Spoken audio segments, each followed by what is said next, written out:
2024 సంవత్సరం అంతా కాచి కాపాడినటువంటి దేవుడు కొద్ది దినాల్లో 2025 సంవత్సరంలోనికి మనం ప్రవేశపెట్టడానికి ఎంతో ఆసక్తి కలిగి ఉన్నాడు దేవుని బిడ్డలారా. మనకంటే గనులకు దక్కనటువంటి భాగ్యము ఈ దినాన్ని మనకు దక్కింది. ప్రభు మరి ఈ లోకములో మన నుండి కోరుకునేది ఒక్కటే.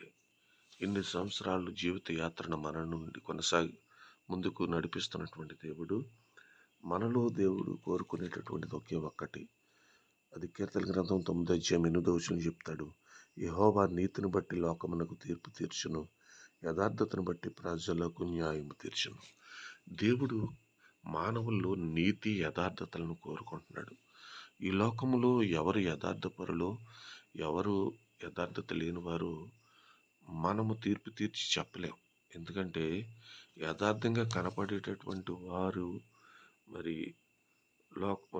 లోక సంబంధమైనటువంటి ఆలోచన కలిగి ఉండొచ్చేమో. అలాగే లోక సంబంధమైనటువంటి కార్యాలతో మునిగి తేలుతున్నటువంటి వారు యథార్థంతో ఉండొచ్చేమో. అది దేవుడు నిర్ణయించేటటువంటి గొప్ప ప్రక్రియ, దేవుడు నిర్ణయించేటటువంటి గొప్ప విధి విధానం. ఎందుకంటే మానవులు పైరూపాన్ని చూస్తారు, కానీ దేవుడు అంతరంగాన్ని పరిశీలన చేస్తాడు.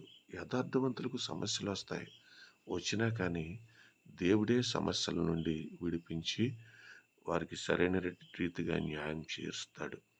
ఎవరు యథార్థపరులు, ఎవరు మరి యథార్థత లేని వారు మనము చెప్పటం కష్టమని చెప్పాం కదా.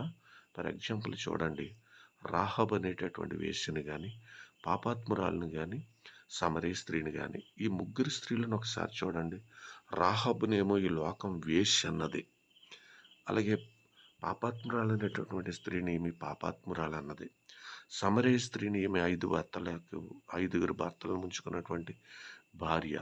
వీరందరినీ లోకం ఏమన్నదంటే వేశ్యలు గాను, రెబల్స్ గాను, పాపాత్ములు గాను, అనేక భర్తలు కలిగినటువంటి మరి వ్యభిచారుడుగాను లెక్క కట్టింది. కానీ దేవుడు వారి యొక్క ఏంటంటే అంతరాత్మను చూశాడు, వారిలో ఉన్నటువంటి యథార్థతను చూశాడు. రాహాబ్ చూడండి, ఆ పాలుతేనీలు ప్రవహించే కానాన్లోకి వెళ్ళిన తర్వాత సమస్త జీవులు, భూభాగం కూడా తగలబెట్టబడ్డ తప్ప, మరి సర్వ మానవులను కూడా చంపేశారు తప్ప, రాహాబ్ అనేటటువంటి వేశ్య ఇజ్రాయేల్ దేశములో ఇప్పటి వరకు కూడా బ్రతుకున్నది.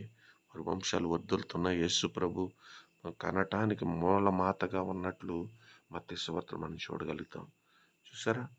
అలాగే పాపాత్మురాలని లోకం ఆవిడ మీద ముద్ర వేసేసింది. కానీ ప్రభు కడ వరకు మొట్టమొదటి సమాధి దగ్గరలో ఉన్నటువంటి యేసు ప్రభుని, మహిమ స్వరూపుడైన యేసు ప్రభుని చూసినటువంటి గొప్ప గనురాలిగా పాపాత్మురాలైనటువంటి ఆమె మరి చూడగలుగుతాం, మగ్దలేని మరియ. అలాగే సమరయ స్త్రీ మొత్తము సమరయ ఆ పట్టణాన్ని మార్చేసినటువంటి గొప్ప స్త్రీగా. కాబట్టి పైకి లోకములో వీళ్ళు యథార్థపరులుగా కనిపించకపోయినా కానీ దేవుడు వారి యథార్థతను చూశాడు కాబట్టి వారి ద్వారాగా ఎన్నో కార్యాలు చేశాడు. మరి యథార్థపరులుగా దేవుని చేత పంపబడినటువంటి వారిగా సంసోను ఉన్నాడు, ఇస్కరియోతు యోధా ఉన్నాడు, దేమా ఉన్నాడు, గేహాజీ ఉన్నారు.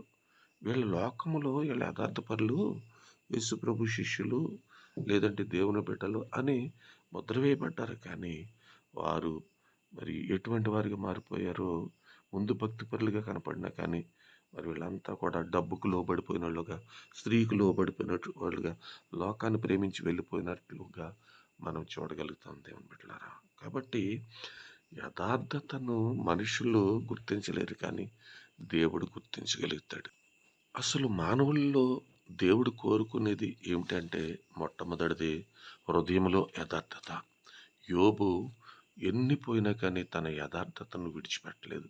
యోబు భార్య అంటుంది, ఎంతకాలం నువ్వు యథార్థతను విడిచిపెట్టమని. కానీ యోబు యథార్థతను విడిచిపెట్టలేదు దేవుని బిడ్డలారా.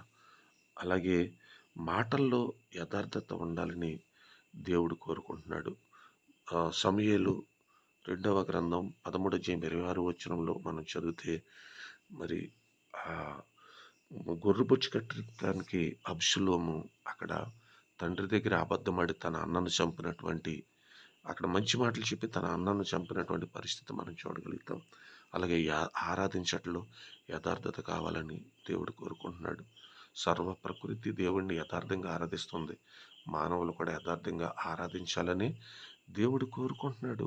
స్టెఫెన్ ఆరాధన శాస్త్రులు, పరిచయులు, ప్రధానులకు ఇష్టం కాలేదు కాబట్టి ఆయన రాళ్ళతో కొట్టి చంపేశారు.